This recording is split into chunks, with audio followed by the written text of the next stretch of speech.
যা বলেছিলাম তাই হচ্ছে।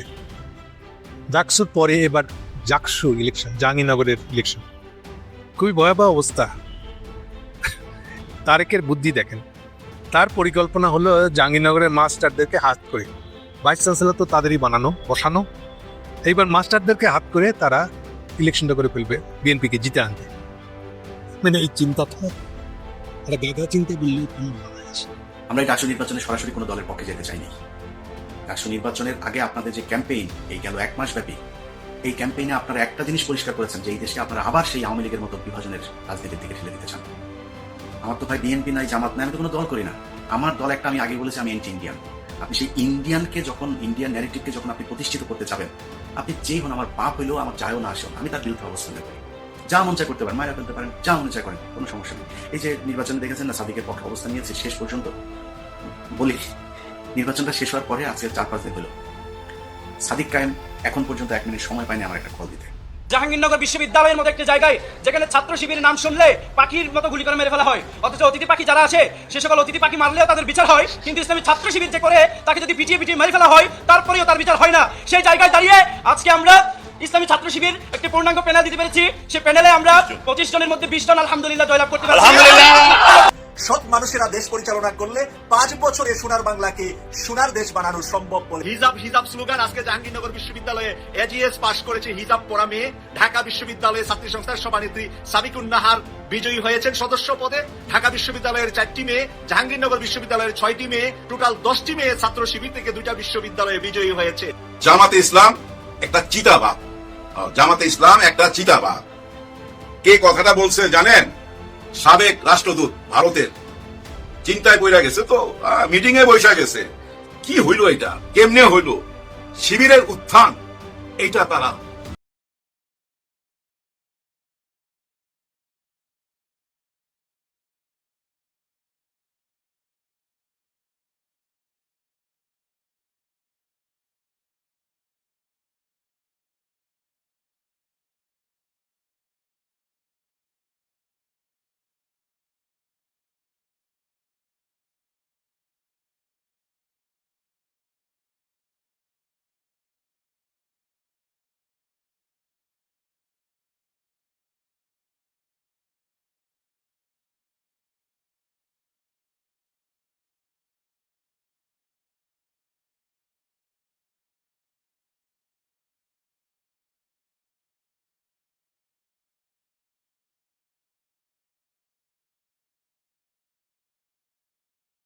মাইনা নিতে পারে। নিয়ে একটু আলোচনা করা দরকার। আমরা গেল 5 তারিখ থেকে, 5ই আগস্টের পর থেকে যদি নাকি বিএনপির সভা সমাবেশ, বক্তব্য, স্লোগান এগুলো শুনি, তাহলে মনে হবে যেন একটা আওয়ামী লীগের স্লোগান শুনছি, একজন আওয়ামী লীগের মানুষের বক্তব্য শুনছি। মাওলানা ভাসানী বলেছিলেন যে দাদারা যখন তোমাদের প্রশংসা করবে তখন তুমি বুঝবা যে তোমার দেশের বিরুদ্ধে গিয়েছ। আপনাদেরকে আওয়ামী লীগ এই হেরে যাওয়ার পরে আওয়ামী লীগ যে পরিমাণে অনুশোচনা, যে মানে করুণা দেখাচ্ছে আপনাদের প্রতি, এটাতে বোঝা যাচ্ছে যে আপনারা এই দেশের বিরুদ্ধে অবস্থান নিয়েছেন। আমরা এই ডাকসু নির্বাচনে সরাসরি কোনো দলের পক্ষে যেতে চাইনি। ডাকসু নির্বাচনের আগে আপনাদের যে ক্যাম্পেইন, এই গেল 1 মাস ব্যাপী, এই ক্যাম্পেইনে আপনারা একটা জিনিস পরিষ্কার করেছেন যে এই দেশকে আপনারা আবার সেই আওয়ামী লীগের মতো বিভাজনের রাজনীতির দিকে ঠেলে দিতে চান। আমার তো ভাই বিএনপি নাই, জামাত নাই, আমি তো কোনো দল করি না। আমার দল একটা, আমি আগে বলেছি আমি অ্যান্টি ইন্ডিয়ান। আপনি সেই ইন্ডিয়ানকে যখন, ইন্ডিয়ান ন্যারেটিভকে যখন আপনি প্রতিষ্ঠিত করতে যাবেন, আপনি যেই হন, আমার বাপ হইলেও আমার যায়ও না আসেও না, আমি তার বিরুদ্ধে অবস্থান নেব। যা মন চায় করতে পারেন, মায়েরা ফেলতে পারেন, যা মনে চায় করেন, কোনো সমস্যা নেই। এই যে নির্বাচনে দেখেছেন না, সাদিকের পক্ষে অবস্থান নিয়েছে শেষ পর্যন্ত। বলি, নির্বাচনটা শেষ হওয়ার পরে আজকে 4-5 দিন হলো, সাদিক কায়েম এখন পর্যন্ত 1 মিনিট সময় পায়নি আমার একটা কল দিতে। এখন আমার এই ভিডিওটা দেখার পরে হয়তো শিবিরের জামাতে অনেকে তাকে হয়তো বলতে পারেন যে তুমি ইলিয়াসকে একটা কল দিতে পারতা। আমার সাদিক কায়েম যেই জায়গায় আছে, যেটা করছে, আমি এটা পছন্দ করি। সাদিক কায়েমের জন্য আরো দোয়া থাকলো, সাদিক কায়েম আরো অনেক উপরে উঠা যাক। সাদিক কায়েম যেই কাজ করছে, আমি তার ওই কাজে কোনো না কোনোভাবে সহায়তাই করবো। কিন্তু এই পৃথিবীতে যতদিন বেঁচে থাকবো, তার সাথে আমার জীবনে কোনোদিন কথা হবে না। তার দরজা আমার কাছে, আমি বিশাল প্রভাবশালী, ক্ষমতাশালী কিছু না, কিন্তু তার দরজা আমার জন্য সারা জীবনের জন্য বন্ধ। আমি জামাতের কাছ থেকে টাকা পয়সা নিয়ে, শিবিরের কাছ থেকে টাকা পয়সা নিয়ে তারপরে পক্ষে কথা বলিনি। এটা আমার শরীরের, মানে এটা আমার রক্তের মধ্যে, বলি না যে আমার রক্তের গ্রুপ হচ্ছে ইন্ডিয়া নেগেটিভ। আমার শরীরে আগুন জ্বলতে থাকে এই যে মুক্তিযুদ্ধের পালসাল নিয়ে যখন কিনা কথাবার্তা বলে। এটা ইন্ডিয়া পাকিস্তানের যুদ্ধ, ইন্ডিয়া নিজে স্বীকার করেছে। পাকিস্তানিরা ইন্ডিয়ানদের হাতে লিখে দিয়ে গেছে, আমাদের ওখানে কারোর থাকতে দেওয়া হয় নাই, তারা জাতীয় সঙ্গীত বানিয়ে দিয়ে গেছে। এই ধন ফোন নিয়ে তারপরে আপনি বিশাল ফিরিতি ভালোবাসা ইস্যু করি আমি এই মুক্তিযুদ্ধের মধ্যে। এটা কোনো মুক্তিযুদ্ধ না, এটা ভারত পাকিস্তান যুদ্ধ আমাদের এক দেশ থেকে আরেক দেশের হাতে লিখে দিয়ে গিয়েছে। এই 25-24 যে 5ই আগস্ট, এটা হচ্ছে আমাদের বিজয় দিবস। আবার যদি সেই পিছনে যাইতে চান তাহলে বারবার আপনাদের বিরুদ্ধে অবস্থান নেব। এইখান থেকে বের হয়ে আসতে হবে। আপনারা নির্বাচনগুলো থেকে মনে করেছিলাম শেখার চেষ্টা করছেন। নির্বাচনের পরে আপনাদের বড় বড় নেতাদের কিছু বক্তব্য শুনলাম, শুনে যেটা মনে হলো যে আপনারা সামনের নির্বাচনে, আসন্ন নির্বাচনেও আমাদেরকে ঠেলে দিচ্ছেন জামাতের দিকে। যদি এটা হইতে থাকে সুস্পষ্টভাবে বলে দিচ্ছি, আমরা ঠিক আবার সেখানে চলে যাব। নির্বাচনে হারলেন, বললেন কারচুপি করা হয়েছে। ভাই, আওয়ামী লীগের মতো ডাকাতি করা সম্ভব এখানে। জোর করে যারা মন চায় তারা ডিক্লেয়ার করে দিবেন, ওই পরে মেকানিজম করবেন, সেটা হইতে পারে। ঢাকা বিশ্ববিদ্যালয় কিংবা বাংলাদেশের কোনো বিশ্ববিদ্যালয়ে ভোট কারচুপি করা সম্ভব না। ডাকাতি করে নিয়ে আনতে পারে, রেজাল্ট নিয়ে আনতে পারে, ভোট মানুষ দিবে, যারটা সেই দিবে, এটা ঠেকানো সম্ভব না। ইভেন আওয়ামী লীগের সময় এটা সম্ভব হয়নি, সবাই ভোট দিয়েছে, পরে যায় তাদের মতো করে একটা রেজাল্ট তারা বলে দিয়েছে। এখন কারচুপি করে তারপর আর কথা বলে আপনারা সরে গেলেন। যদি কারচুপি হইতো তাইলে ছাত্র শিবিরের চাইতে ছাত্র দলের বেশি শক্তি, পুলিশের শক্তি এগুলি বেশি না? ওই ব্রাহ্মণবাড়িয়া থানার ওসি তিনি পোস্ট করেছেন ছাত্র দলের পক্ষে ফেসবুকে, একটা ফেসবুক পোস্টে দেখলাম। আপনাদের লোকজন তো বেশি, জামাতের লোকজন তো কম, আপনাদের সাথে পারতো না। আরেকটা হচ্ছে আওয়ামী লীগের লোকজন নাকি, চান্দা আব্বাস ভাই বলেছেন, চান্দা আব্বাস বলে যে আওয়ামী লীগের, ছাত্রলীগের সবাই নাকি শিবিরকে ভোট দিয়েছে। চান্দা আব্বাস ভাই, ছাত্রলীগের লোকজন যদি শিবিরে ভোট দিত তাহলে জগন্নাথ হলের মধ্যে 1200-র উপরে ভোট আবিদ আর মাত্র 10টা ভোট সাদিক পেত না। এটা প্রমাণ করে যে এই দাদারা এখনো পর্যন্ত সেই আওয়ামী লীগের দিকে তাকিয়ে আছে, এবং আওয়ামী লীগ আপনাদেরকে পছন্দ করেছে বলেই তাদের ছাত্র সংগঠন আপনাদেরকে ভোট দিয়েছে। দাদারা এবং ছাত্রলীগের সবার ভোট আপনারা পেয়েছেন। এই যা ভোট আপনারা পেয়েছেন, এটা মাত্র ছাত্র দলের সক্রিয় কিছু লোকজন আছে, আর দাদারা আর আওয়ামী লীগ এই ভোটগুলি আপনাদের ডিপিআর জিএস প্রার্থীরা পেয়েছেন। কেন এরকম হলো সেটার জন্য আপনারা এই দুইটা কারণ খুঁজে পেয়েছেন। আসল কারণ সেটা না।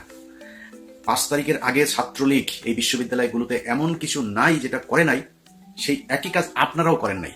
আপনাদের ছাত্র সংগঠন সেই একই কাজ করেছে যেটা ছাত্রলীগ করত।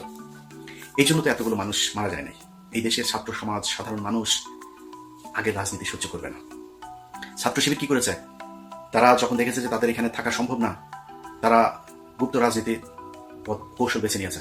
তারা সেই হলে থেকেছে, ছাত্রলীগের পাশে থেকে থেকে তারা সেখানকার রাস্তাঘাট, অলিগলি, রাজনীতির ধরন, ছাত্রদের মনোভাব সবকিছু তারা বুঝেছে। বুঝে তারপরে 5 তারিখের পরপর তারা ছাত্রদের জন্য বাস, ছাত্রদের জন্য পানির ট্যাপ, ছাত্রদের আবাসনের সুযোগ সুবিধা, ব্যক্তিগত সমস্যা, পারিবারিক সমস্যা কার কি আছে এই সমস্যা সমাধানের চেষ্টা করেছে। বিভিন্ন জায়গায় গুরুত্বপূর্ণ পদে তাদের লোকজনকে বসানোর চেষ্টা করেছে। আপনাদের ছাত্র সংগঠন কি করেছে জানেন? টিএসসির চায়ের দোকান, শাহবাগের ফুলের দোকান, ওইদিকে নিউ মার্কেটের ফুটপাতের দোকানপাট, এগুলো থেকে চান্দা নেওয়ায় ব্যস্ত ছিল। কে কত খাবে সেটা থেকে। আপনাদের এই ছাত্রদেরকে দেখভালের জন্য আপনাদের যাকে দায়িত্ব দিয়েছেন মহামান্য তারেক রহমান সাহেব, তিনি এবং তিনার পুলিশ কর্মকর্তা স্ত্রী মিলে যে লুটপাট করেছে তারেক রহমান, আপনার সেই আগের আরেক গিয়াসউদ্দিন আল মামুন আপনার আশপাশে অনেকগুলো জড়ো হয়ে গিয়েছে। তার রেজাল্ট আপনারা এই ডাকসুতে পেয়েছেন। এখন যদি আপনারা মনে করেন যে না আমরা তো এই ইয়ে করেছে, কি বলে, কারচুপি আর ইয়ের কারণে আপনারা হেরে গিয়েছেন, এটা যদি মনে করে তারপরে ওইভাবেই যদি সামনে নির্বাচনে যেতে চান তাহলে ভুল করবেন। আপনাদের যে বয়ান এখন আপনারা শুরু করেছেন আওয়ামী লীগের মতো মুক্তিযুদ্ধ কেন্দ্রিক দুই দিকে বিভক্ত করে তারপরে আপনারা ক্ষমতায় চলে আসবেন, ওই ট্যাবলেট বাংলাদেশের মানুষ আর খাবে না। ভারতের বিরোধিতা করে জিতা যায় না, এটা এতদিন ধরে এই যে এক ন্যারেটিভ আপনারা বলতেন না, এই ন্যারেটিভ বাংলাদেশে আর চলবে না। এটা প্রমাণ হয়ে গিয়েছে ডাকসুতে। সরাসরি ভারতের বিরুদ্ধে অবস্থানে আমরা বলেই দিয়েছি। পাকিস্তানের প্রার্থী বলেছে আমি সাদিক কায়েমকে, খুব খারাপ লাগে, খুব কষ্ট লাগে। পাকিস্তানি স্বীকার করলো, অনেকে এটা নিয়ে আবার ওনাদের গ্রুপে ওনাদের ভেতরে আবার খুব করে কত সাহস, কত কিছু বললো। আমাদের মা বোনেদের 2 লক্ষ মা বোনকে তোর মারে পাকিস্তানিরা লাগিয়েছে রে, তোর মারে ইয়ে টেস্ট আন, তোর কোন কোন মাকে বোনকে কার আওয়ামী লীগের কার মা বোনকে ধরে নিয়ে তারপর ই করছে নিয়ে আয়। বাট তারপরে তর্কের খাতিরে ই করি বাঁচার জন্য। এখন আমি যদি বলি যে পাকিস্তানের মিলিটারিরা আমাদের মা বোনদেরকে ধর্ষণ করেছে, ধর্ষণ এই কথা যদি বলি তাহলে তো বাংলাদেশের সব জারো যায়। আমি তো সেটা বলবো না, আমি এটা বিশ্বাসও করি না, আমি এটা জানিও না। তারপরেও কি বলি, জিতার জন্য বলি। আমার বাবা, আমার দাদা, আমার পূর্বপুরুষ সবাই রাজাকার ছিল। আমার বাবা, দাদা, চাচারা মিলে তোদের মা বোনদেরকে পাকিস্তানের ক্যাম্পে দিয়ে এসেছে, তোদের মা বোনদেরকে জিনিস প্রোটেকশন ছাড়া তারপর লাগিয়েছে, তোরা পয়দা হওয়া। এটা তো লস আছে, বলেন লস আছে। আমার বাপ রাজাকার থাকলে আমার ঘরে তো পাকিস্তানি আসে নাই। আমার বাপ তো আমার মারে নিয়ে দিয়ে আসবে, তোর মারে নিয়ে দিয়ে আসে, তোদের মাদেরকে নিয়ে দিয়ে এসছে। লাভজনক যেটা সেটা তো বলবে, লাভ কেনা বুঝে। আমি লাভজনক জায়গায় আছি, এই কারণে মাঝে মধ্যে বলি খুব খারাপ লাগে। পাকিস্তানি, আরে বেটা পাকিস্তানি, তুই যে মানুষের যে পাকিস্তানি রাজাকার বলিস, পাকিস্তানে যায় নাই কোনোদিন। পাকিস্তানের রাজাকার যাদের বলিস তারা জানে তোদের হিন্দুস্তানের রাজাকাররা সব এখন হিন্দুস্তানে আছে, সব ওইখানে গিয়ে আছে। সমস্যা হইলেই দৌড় দিয়া তোরা ওইখানে যাস সারা জীবন। তোরা হচ্ছে দাদাদের পয়দা।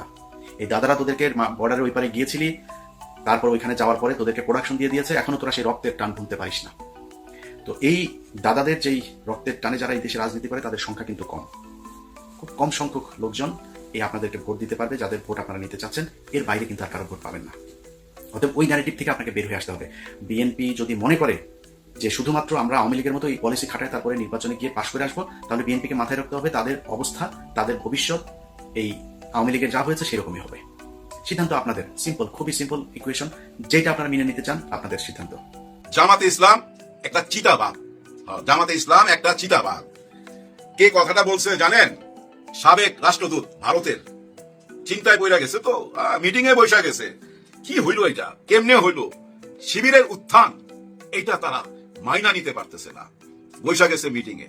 আর জামাত আর শিবির কে বলছে একসাথে মিলায়া যে এরা হচ্ছে চিতাবাঘ। চিতাবাঘ কেন জানেন? চিতাবাঘের একটা স্বভাব আছে, ওই যে বসবে না, মনে করেন ক্ষুধার্ত পেট, কিন্তু একটা জায়গায় বসছে, ওর চোখের নিশানায় যদি কেউ আসে কোনো শিকার, তাহলে টার্গেট করবে। অন্য বাঘের মতো জঙ্গলে শিকার খুঁজে বেড়াবে না, মানে বৈশা থাকবে, শিকারকে তার চোখের সামনে আসতে হবে, তারপরে সে শিকার করবে এবং সিদ্ধান্ত নিবে কোনটাকে মারবে। সবটাকে যে ধরবে এমন না, এটা হলো চিতাবাঘের স্বভাব। এই জন্যই বলছে জামাতে ইসলাম, ছাত্র শিবির এরা হচ্ছে চিতাবাঘ। ওনারা বলছে, ওই যে সাবেক রাষ্ট্রদূত, থাম্বনেলে ছবি দিয়ে দিছি কিন্তু, উনি না শুধু, ওনার সাথে আরো অনেক বুদ্ধিজীবী বসে গেছে যে এইটা কি হইলো, এটা তো ভাবতে পারে নাই তারা তো ভরসা করছিল অন্যটা, তারা চাইছিল ওই যে জাতীয়তাবাদী ছাত্র দল পাশ কইরা আসবে, কিন্তু সেটা কেন হইলো না, এটা তারা এতদিনে বুঝলো। দেখেন আমরা কিন্তু সাধারণ লোক, আমরা কত আগে থেকে টের পাচ্ছিলাম যে সবকিছু পরিবর্তন হয়ে যাচ্ছে, বদলে যাচ্ছে। সালাউদ্দিন সাহেব যখন বলল নির্বাচনে যদি কেউ না আসে সে মাইনাস হয়ে যাবে, কথাটা বলছে না ভাই? এখন দেখেন এই যে জাকসুর নির্বাচন, জাহাঙ্গীরনগর বিশ্ববিদ্যালয়ের নির্বাচন কে বয়কট করলো? বয়কট করবে কারা? যারা নির্বাচনের পক্ষে ছিল না, তাদেরই তো বয়কট করার কথা। আর যারা বলছে নির্বাচনে না আসলে মাইনাস হয়ে যাবে, তারা যদি এখন বয়কট করে, এটা কি দেখতে ভালো লাগে? আর কখন বয়কট করলো? এই নির্বাচন শেষ হয় ওই সময় বয়কট করলো। এটা কি দেখতে ভালো লাগে ভাই? দেখতে ভালো লাগে না, আসলেই কিন্তু ভালো লাগে নাই। এখনো বুঝছেন নির্বাচনের ফলাফল দেয় নাই। ওই যে সারা রাত লাগাইছিল ডাকসুর নির্বাচনে, ওইখানেও কিন্তু কিছু অঙ্ক করতে চাইছিল, ওইটা ফেল করছে। আবার এখানেও কিছু অঙ্ক হইতে পারে, এখানে অজুহাত দেখানো হয়েছে যেটা, সেটা অবশ্যই গ্রহণযোগ্য।